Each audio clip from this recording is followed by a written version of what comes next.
Bonjour, bonsoir à tous, c'est Adrien de Funny comme d'habitude, oh mon dieu. Bienvenue dans ce nouvel Acapulco.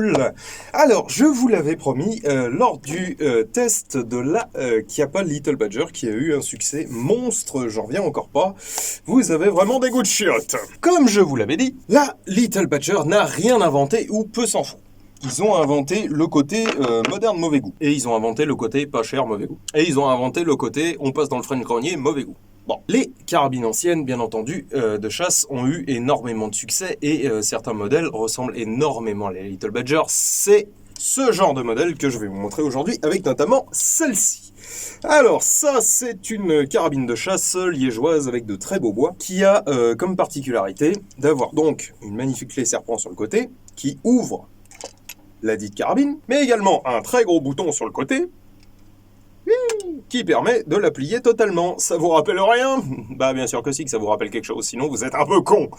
Voilà, c'est très exactement le même principe que la Little Badger, sachant qu'il en existe encore qui soit ont des crosses en fil métallique comme sur la Little Badger, mais certaines ont des crosses bois qui sont très très largement évidées au centre de la crosse. Celle-ci m'a fait plaisir parce qu'en fait c'est une putain de 14 mm.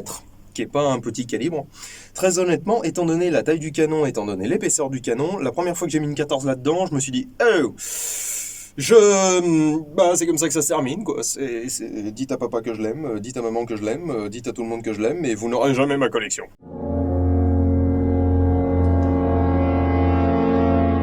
Voilà, donc on va tester ça aujourd'hui. Alors ce sera un test très rapide, hein, c'était juste pour vous montrer, parce que très honnêtement, il n'y a pas grand chose à en dire. Personnellement, bon, vous avez tous compris que les carabines de chasse, c'est pas forcément mon kiff absolu. En fait, moi, tout ce qui peut pas faire un seul trou de façon simple et précise, c'est pas mon deal. Alors, une 14 mm. Et c'est parti, mon kiki. Alors, allons-y. Je me souvenais plus, putain. Ouais, ça tamponne un peu quand même. C'est plus. On a un peu l'impression de charger des obus là-dedans, c'est marrant.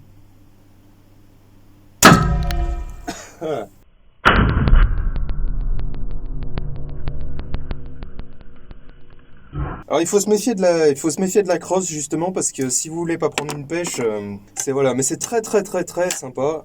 C'est ça pour du tir, vous savez, détente, pour se vider le cœur. On en a plein le cul, le patron a été casse-couille, la meuf ou le monsieur ont été imblairables, et ben voilà, vous y allez, vous tirez avec ça.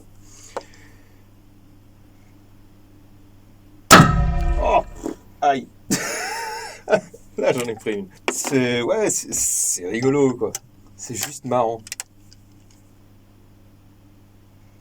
Il n'y a pas énormément de recul, mais il y a un putain de relevé, en revanche. Parce que vraiment, là, le canon, c'est du papier à cigarette, quoi. Il est vraiment super fin.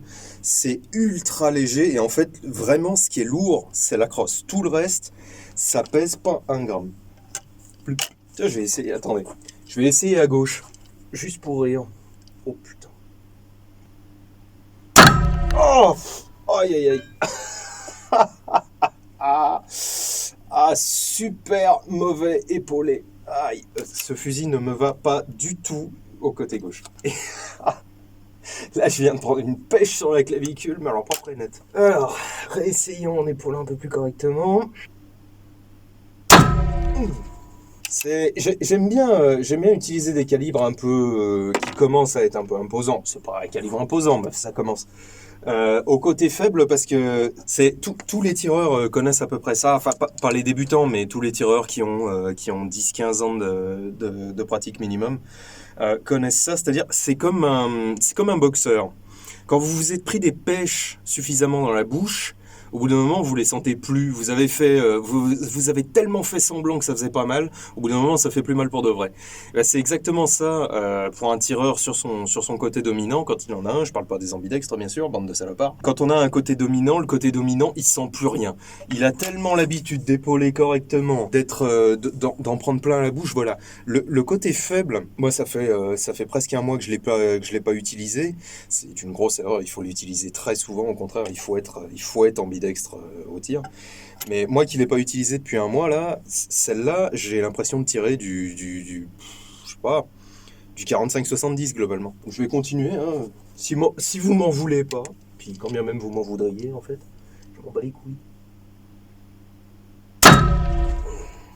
Alors là ça va mieux parce que j'ai mieux épaulé, mais bon voilà. Et puis tiens, allez, pour continuer les trucs qui se font normalement pas, hop là.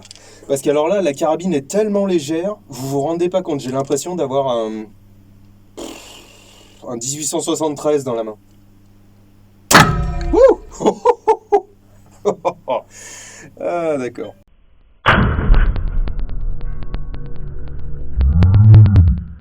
Et ça glisse un petit peu. Ah, c'est très fun. Et quand on a fini, on peut faire ça. Oui. Voilà. C'est très fun. Ça fait partie de toute cette gamme de carabines. Enfin, de carabines. Non, faut que j'arrête de dire carabine. C'est un fusil, bordel. Ça fait partie de toute cette gamme de fusils très sympas qui servaient vraiment pour le petit ou le moyen gibier à l'époque, enfin je suppose parce que j'y connais rien en termes de chasse, qui était super bien construite, c'est super bien construit mine de rien, mais c'est totalement anonyme, ça a été fait en masse et en masse et en masse, c'est assez bien fini, en plus le poncer huilé est très beau, les quadrillages sont beaux, le bronzage est super, putain. Enfin bon bref, voilà, c'est pas des carabines de merde non plus, hein. C'était vraiment, à mon avis, ça commençait à valoir 2-3 sous à l'époque. Mais c'est vraiment super sympa, c'est très rigolo. Et de nos jours, même pour le tireur, bah, j'ai envie de vous dire, de temps en temps, ça fait du bien de lâcher un peu prise, d'essayer autre chose, et puis de pas se casser la tête à essayer soit de faire du point, soit d'être régulier, soit machin, soit bidule. Juste envoyer du plomb parce que c'est fun. Voilà, juste pour la sensation. Et ben voilà, écoutez, sur ce, j'espère que ça vous aura plu. Je vous dis à très bientôt pour une prochaine vidéo. D'ici là, amusez-vous bien, mangez de la viande et buvez du vin. Ciao!